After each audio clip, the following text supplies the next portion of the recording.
গোশটা চুরিয়ে দিয়েছি, আজ 3 দিন হয় এই টাকা দেয় না, ঘুরিয়ে দিয়ে বেড়ায়। অনেকেই হয়তো এমন আচরণ হয়ে যেতে পারে, আমরা যেন এমনটা না করি। এটা একটা ইবাদত না? ইবাদত কিনা? এই ইবাদতের সাথে যদি একজন মানুষ মনক্ষুণ্ণ হয়, একজন মানুষ যদি কষ্ট করার পরে তার পারিশ্রমিক না পায়, তাহলে এই ইবাদত আল্লাহ তাআলা কবুল করবেন? তাহলে এটা তো আমরা বান্দার হক নিয়ে খেলা করছি, কথা ঠিক কিনা? তাহলে এইরকম কাজ যেন আমাদের দ্বারা না হয়। আমার এর সাথে যেসব মানুষের সম্পর্ক থাকবে, জবাই থেকে শুরু করে নিজে নিজে করতে পারলে তো খুবই ভালো, তাদেরকে যেন তাদের প্রাপ্য দিয়ে দেওয়া হয়। এবং এই একটা জিনিস আমি প্রায় কোরবানিতে বলি, যে গরুর গোশ কাটে আর বিড়ি খায়, খায় কিনা? খায় না?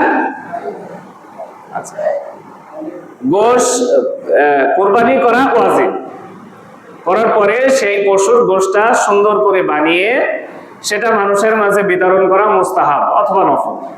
তাহলে এটা একটা ইবাদত না? সেটা মুস্তাহাব হোক, একেবারে ছোট হোক, এটা একটা ইবাদত না? ফরজ, সুন্নাত, নফল, মুস্তাহাব, এটা একটা ইবাদত না? তাহলে এই ইবাদত করছে আর বিড়ি খাচ্ছে, বিষয়টা কেমন হয়?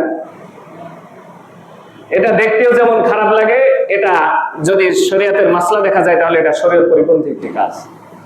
যাদেরকে নেওয়া হবে তাদেরকে বলে নিতে হবে, আপনি যেটা করবেন এটা পরে করবেন, আপনি আমার এই ইবাদতের ভিতরে যেন কোনো ত্রুটি আপনি করেন না।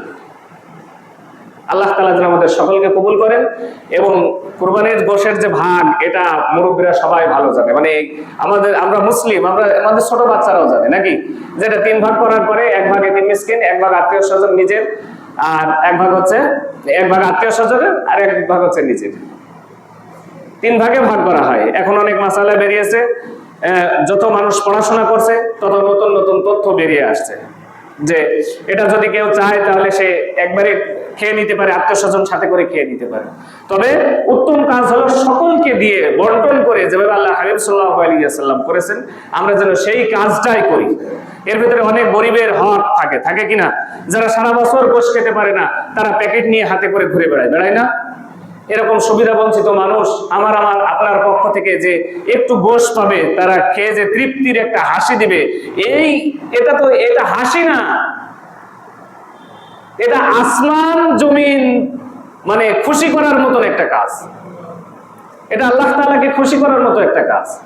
তো এই কাজ থেকে যেন আমরা কেউ পিছুপা না হয়, আমরা যেন মানে অন্যের হক আমাদের ফ্রিজে যেন না ওঠে। আল্লাহ তাআলা যেন আমাদের সকলকে কবুল করেন, কুরবানি সহি পন্থায় যেন আমরা করতে পারি। আল্লাহ তাআলা আমাদের সকলকে এই নিয়ত যেন কবুল করেন। যারা আমরা এখনো ক্রয় করার সাধ্য আমাদের এখনো হয়নি, তাদেরকে যেন আল্লাহ তাআলা সাধ্য দান করেন, বলি আল্লাহুম্মা আমিন। ওয়া আখিরু দাওয়ানা আলহামদুলিল্লাহি রাব্বিল আলামিন। সকলে সুন্নাত দেখুন।